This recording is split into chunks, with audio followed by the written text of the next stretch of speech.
que son de esos de que esa página que le estaba económica para cualquier. Yo andaba duro que lo viaja de la piñata. Pero ella no gusta.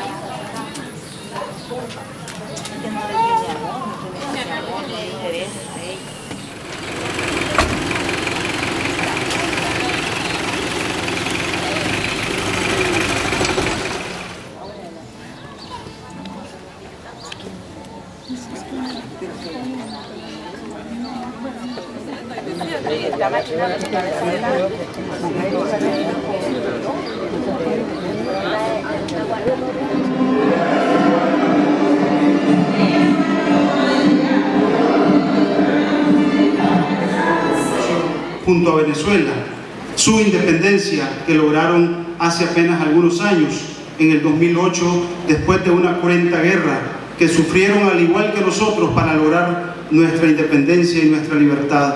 Calurosamente, que lo digo en dos sentidos.